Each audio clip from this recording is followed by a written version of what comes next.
Bonjour, hi, Canada. Good morning, everyone. It's Hugh Hewitt on Monday, May 18, in the year of the plague 2020. And I can finally begin a week with just pretty much relatively good news everywhere.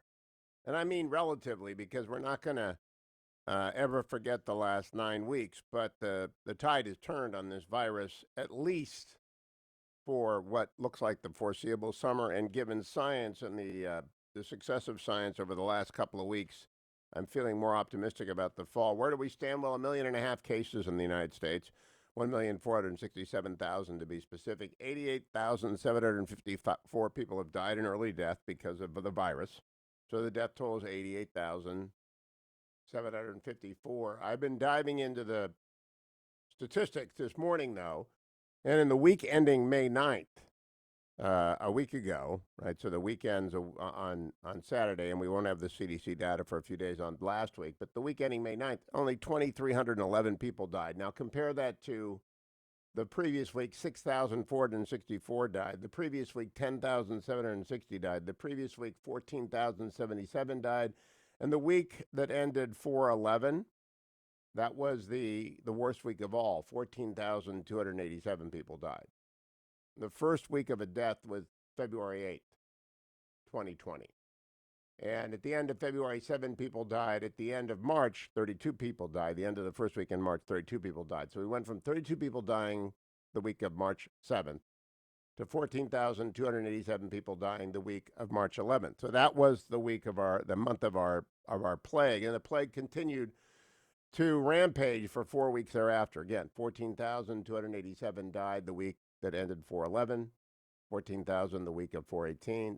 This is all CDC data. And but we've also begun to crunch incidence and prevalence data. And so now we know with great certainty that, for example, in the week of May 9th, no child between the ages of 0 and 4 was hospitalized for COVID.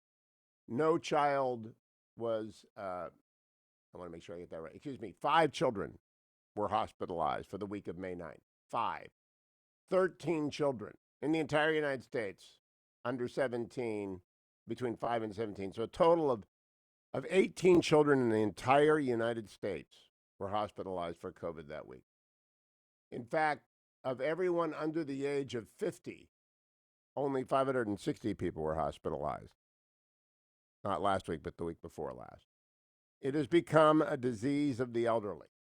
65 plus, nearly 800 people hospitalized. But even that number is down radically. It's just down a lot. Now, the death toll remains disproportionately, overwhelmingly focused on people who are in ill health and older. So if you just think of age as a comorbidity, this kills people with high blood pressure, cardiovascular disease, pre-existing chronic lung disorder, hypertension, and obesity. And the older you get, those 4 risk factors. If you're young and in good shape, you just really are not at risk. And thus, this leads us to the biggest news of the day. The WHO is announcing that they fully expect, this is in the British Telegraph, risk of coronavirus spreading in schools is extremely low. Coronavirus does not spread widely in schools, according to a major study which is being considered by government advisors, British paper. The research looked at 18 infected teachers and students in 15 schools and found that despite them coming into contact with 863 people at the schools, only 2 were infected. It is the only major study of transmission among children and teachers and shows that the spread of the virus is, quote, limited in classrooms.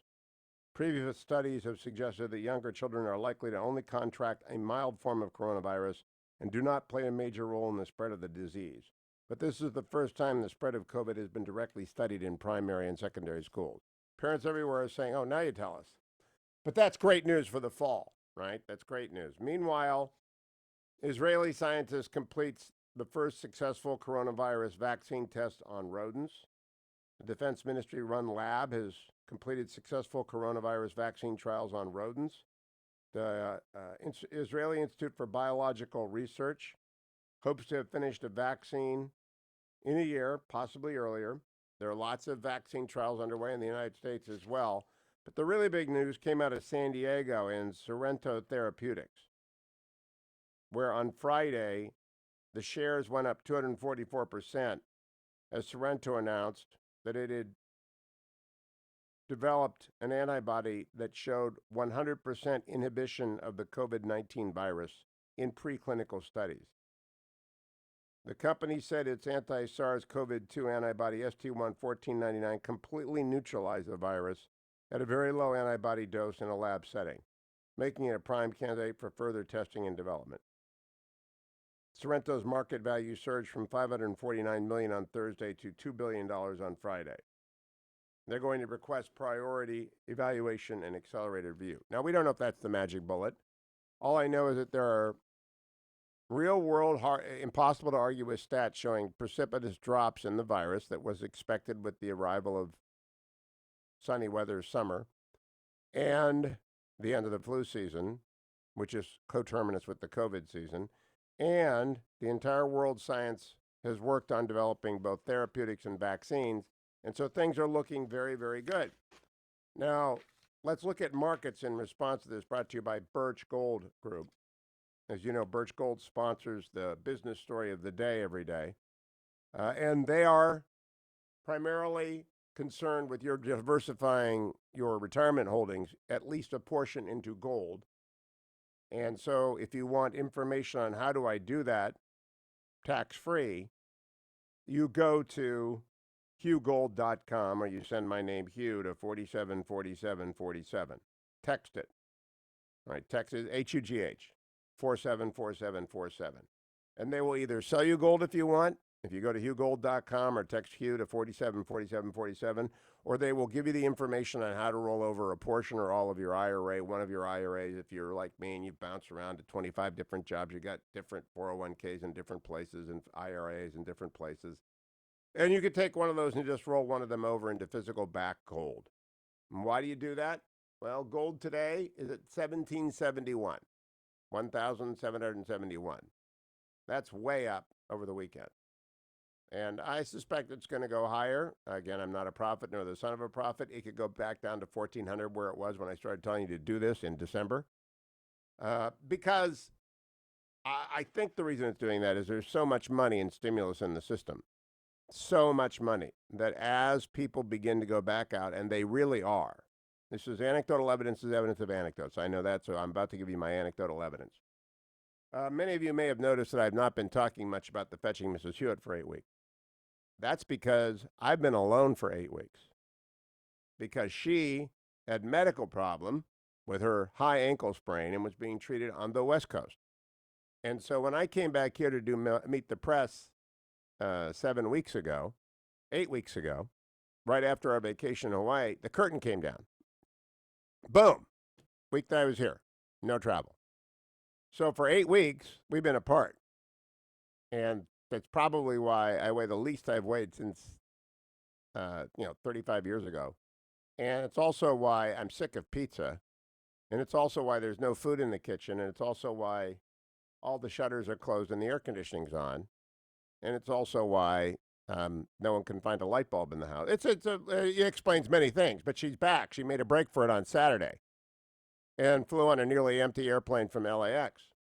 And I wasn't worried about it because I kind of think that the rest of the country has figured out. They have intuited.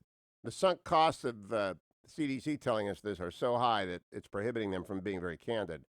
But as I walk around the District of Columbia and Virginia, what I see is this. The nation has absorbed the idea that if you're in great shape, she as I am, you're under 70, you don't have a very bad high blood pressure, obesity, diabetes problem, you're probably not, even if you get it, you're probably not going to go to the hospital. If you go to the hospital, you're not going to die. You don't want to get it. We're observing quarantine, by the way. She had to get back here, and so we're 14 days self-quarantining. But you know what else I learned after 39 years of marriage, 38 years of marriage? Better not get that wrong. 8 weeks is nothing. I mean, it's talk about snapback sanctions. I'm under a sanctions regime. It snapped back in after 8 weeks. Boy, am I glad she's home. The Fetching Mrs. Hewitt is back, and there is order in the universe. Stay tuned, America.